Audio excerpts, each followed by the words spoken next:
오늘 행진을 못하기 때문에 시간적 여유가 있기 때문에 제대로 오늘 하고 싶은 얘기 좀 하겠습니다.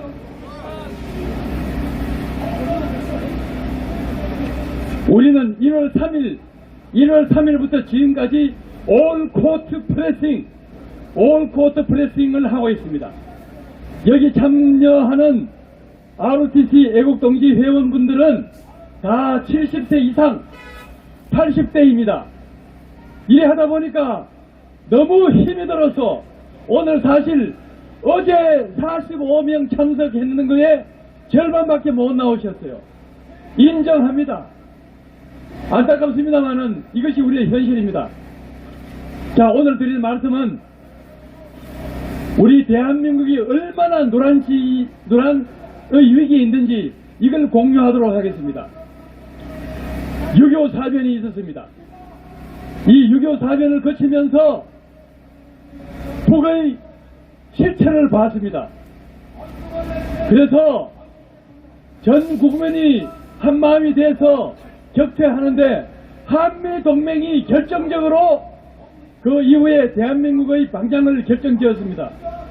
한미동맹이 체결되고 나니까 그때부터 정상적으로 대한민국이 안전하게 성장할 수 있었습니다.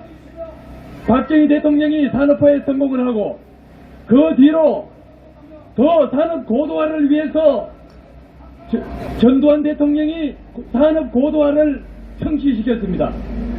이렇게 해서 대한민국의 국력이 신장되자 북은 통일 전략을 완전히 바꿉니다. 어떻게 바꿨느냐? 무력 통일이 어렵다는 것을 잘 압니다. 그래서 저들은 방향을 바꾼 것이 바로 안토니오 그람시의 진지론 사상전, 진지전 사상전으로 완전 전환했습니다. 그래서 사상전 하기 위해서 제일 중요한 게 뭐냐? 바로 남한 내에, 우리 대한민국 내에 진지를 구축하는 거예요. 자기들의 진지, 북의 진지를 구축하는 겁니다. 그래서 간첩을 대폭 난파했습니다. 그리고 내부에 있던 사람들을 교육을 시켜서 간첩을 만들었어요. 그 간첩 인원이 15만여 명이라는 것을 김국성 씨가 작년이 아니군요. 그렇죠. 작년 제5차 ROTC 애국 포럼에서 직접 증언을 했습니다. 그렇듯이 간첩 15만 명을 양성해서 직접 운영했다 그랬어요. 그런데 더 가관인 것은 자생 간첩이 얼마인지는 말씀을 못 드립니다. 이런 얘기를 했어요. 훨씬 많다는 얘기예요. 간첩 15만 명이면 330명당 1명이 간첩이에요. 2006년도부터는 간첩 난파가 없어졌습니다. 왜 그러냐? 더 이상 넣을 곳이 없어서 간첩 난파를 할 필요가 없었다 그랬습니다. 없는 곳이 없습니다. 자, 우리가 지금 문제 삼고 있는 모든 곳에 다 간첩이 있습니다.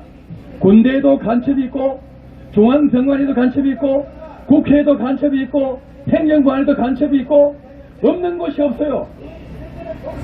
이런 현실 속에서 그분들이 북이 했던 것이 뭐냐? 바로 진지전 첫 단계에 들어갔습니다. 그게 무엇이냐? 사상교육인데, 사상교육의 시작이 바로 전교조였습니다. 전교조가 교육 통로에서, 우리 교육 안 받는 학생 없어요. 전 국민이 교육을 다 받습니다. 그 교육 통로를 장악하고 계속 사상교육을 하는 거예요. 불온 사상을 계속 주입하고 있어요. 그 다음에 이어지는 것이 전대협 다음에 한총련, 이런 과정을 거치면서 사상교육을 해서 공산사회주의에 대해서 확신하고, 공산사회주의에 대해서 희망을 걸고, 공산사회주의에 대해서 사랑하는 이런 사명감에 불타는 북의 전사를 양성했습니다. 사명감에 불타는 전사가 얼마나 무서운지 제가 말씀을 드립니다. 제가 졸업 논문이 뭐였느냐 하면 중국 공산화였어요. 중국 공산화, 이게 제 졸업 논문입니다. 중국 공산화하는데 몇 명이 필요했는지 아십니까? 딱 2명이 필요했어요. 누구였느냐? 1917년 러시아 볼셰비키 혁명이 성공하고 나서 코민테른을 만듭니다. 세계 적화를 하기 위해서. 세계 적화를 하기 위해서 코민테른을 만들었는데, 코민테른에서 1등 했는 두 사람이 가장 적화하는데 좋은 나라가 어디냐? 가장 효과 큰 데 어디냐? 중국이었어요. 그 당시 중국은 4억이 넘었습니다. 마링이라는 사람하고 보이틴스키라는 사람이 중국에 침투합니다. 2명이 중국 공산화 시켰습니다. 그 사람들이 1919년에 중국에 들어와서 2년 동안 교육을 해서 1921년 7월 달에 상해에서 13명을 공산당 창당하는데 공산당을 창당하게 됐습니다. 13명이 공산당 창당했는 그 사람들이 바로 중국 4억 명을 공산화시켰습니다. 4억 명 공산화시키는데 몇 사람이 필요하다고요? 13명! 그 13명은 공산주의에 대해서 확신하고 희망을 걸고 사랑했습니다. 사명감에 불탔어요. 사명감에 불타면 그 정도 큰 힘이 발생됩니다. 그래서 그런 사람들을 한총련 전대협을 거치면서 전사를 만들어서 대한민국 구석구석구석에 다 집어넣어요. 처음에는 그게 진지가 아니었어요. 진지가 안 됩니다. 처음에는 뭐였느냐? 교두보, 겨우 교두보였는데 계속 양성해서 집어넣으니까 뭐가 됐느냐? 공고한 진지가 됐어요. 공고한 진지가 다 있습니다. 지금 왜 이래 우리 고생하느냐? 이 알리는 일을 누가 해야 됩니까? 언론 방송이 해야 되잖아요. 언론 방송이 언론에 장악돼서 한마디도 방송하지 않고 신문에 기재를 해주지 않으니까 우리가 지금 이걸 하고 있다는 얘기입니다. 언론에 장악돼서 그래요. 언론에는 바로 그들 전사들이에요. 전부 전사들. 그래서 북의 진지가, 공고한 진지가 다 되어 있는 겁니다. 북의 진지예요. 대한민국이 아니라고요. 북의 진지라고요. 그리고 가장 강력한 북의 진지가 바로 민노총. 민노총이 없는 곳이 없어요. 민노총은 전부 다 북의 진지 세력으로 100% 구성되어 있다고 보면 됩니다. 언론도 거기 산하에 있어요. 두 번째 공고한 진지가 바로 지금 우리가 오늘 모인 이 이유입니다. 바로 중앙선관위가 버금가는 북의 진지입니다. 중앙선관위는 현재 어떻게 되어 있느냐? 이게 바로 권력의 창출 통로이기 때문에, 권력의 창출 통로이기 때문에 이것만 장악하면 대한민국이 권력을 장악할 수 있다. 이런 판단하에 일찌감치 이거를 갖다 간파하고 1990년대 말 그때부터 시작해서 지금까지 계속 공무원 집어넣기가 계속됐어요. 그래서 전사들이 모인 곳이 어디냐? 그 전사들이 모인 곳이 중앙선관위예요. 그래서 중앙선관위가 지금 어떻게 되어 있느냐? 전체 2,970명 가운데 2,360여 명이 정확하게 75%예요. 그 사람들이 종북이에요. 종북. 북의 전사라고요. 북의 전사. 그리고 특정 지역 연구자가 46%. 이거는 그 최근 한 10년 동안에 지속적으로 늘었는데 채용되는데 혜택을 많이 보는 그런 가점주의가 있어요. 최근에 급속도로 늘고 있습니다. 이게 중앙선관위의 현실입니다, 여러분. 조용하게만 살던 제가 왜 이렇게 나오신지 이제 겨우 이해하셨을 것입니다. 저는 공산주의를 계속 연구해왔고 제 졸업 논문이 공산당 중국 공산화였고 거기에서 모든 걸 전부 다 알고 있습니다. 공산당의 속성을 낱낱이 알고 있습니다. 그 사람들은 전부 다 비밀주의 속에 움직입니다. 다 비밀주의 속에 움직입니다. 그래서 국민들은 몰라요. 지금 나라가 진지들이 쫙 모든 분야에 다 깔려가지고 진지가 구축되어 있고 이 사람들이 안토니오 그람시 이 이론에 따라서 상호연대 뮤추얼 솔리다리티 상호연대해서 대한민국의 모든 기능을 마비시키고 대한민국을 무능화시켜요. 무능화시킨다는 얘기입니다. 그래서 자기들 맘대로 하는 거예요. 누가 조종하느냐? 북이 조종합니다. 북이 조종하면 이것들이 전부 다 한 통속에 대해서 상호연대해서 움직입니다. 이거를 요새 이제 뭐 카르텔을 그러는데 정확한 표현은 상호연대입니다.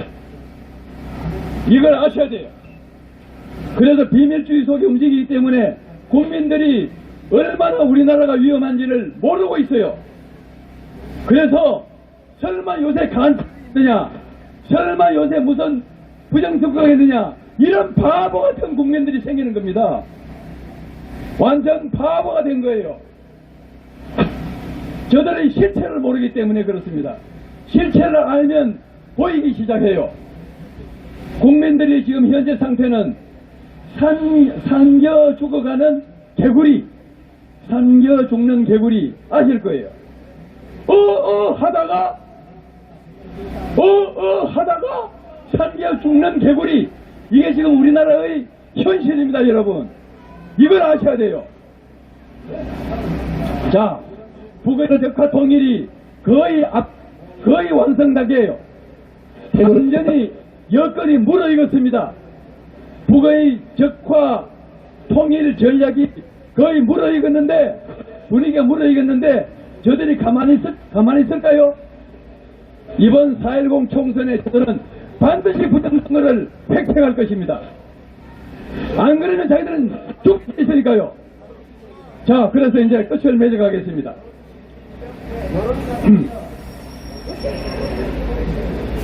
중앙선관위는 공명선거를 하기 위해서, 공명선거를 관리하기 위해서 만들어진 조직인데 지금 저들이 하는 게 뭔지 아십니까?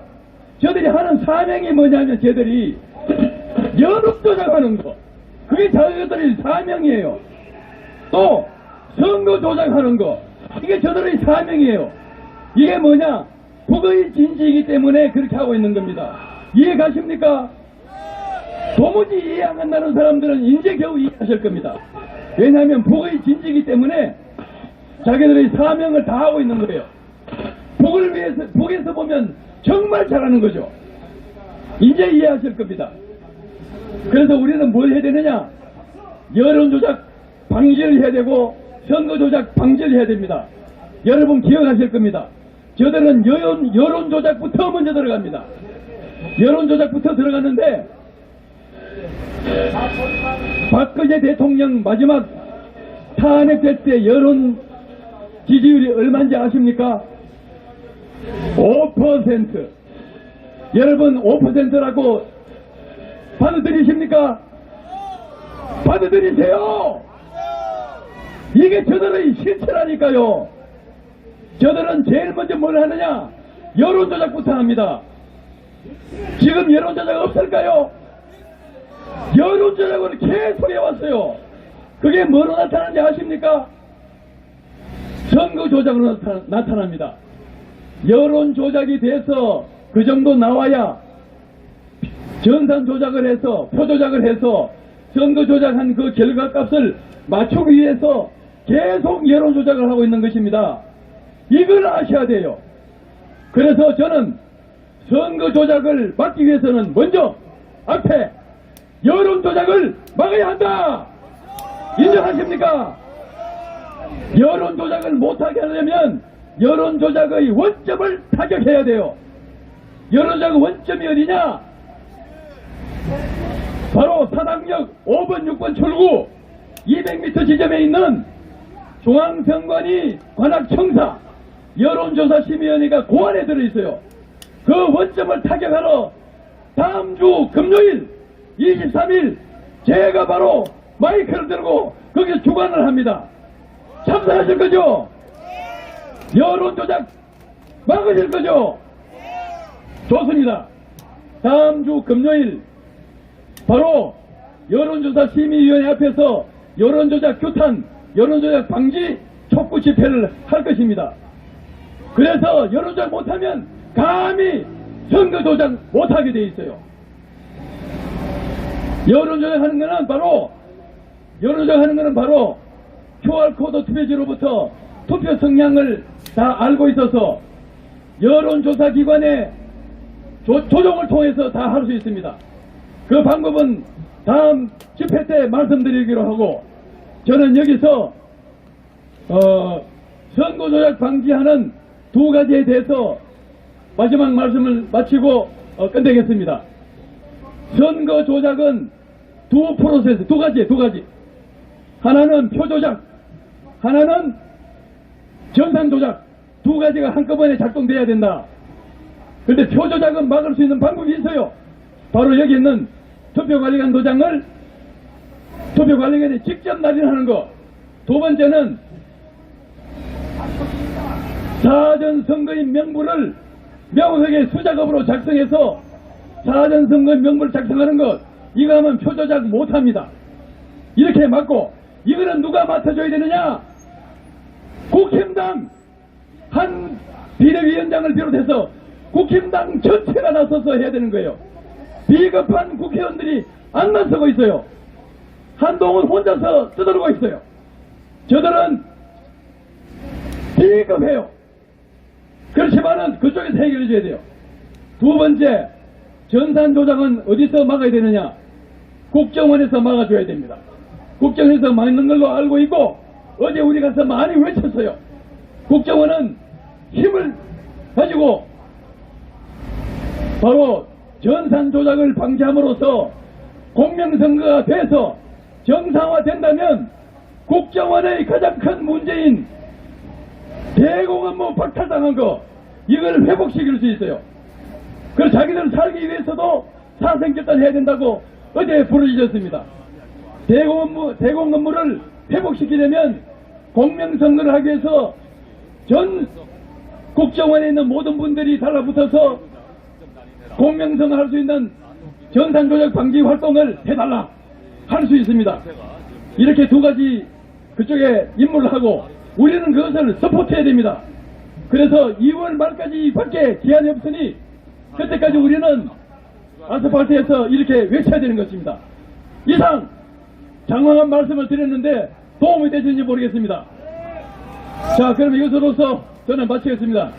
마지막에 중앙선관위 해체가 제 목표입니다. 제 목표는 그거예요. 마지막 구호 외치겠습니다.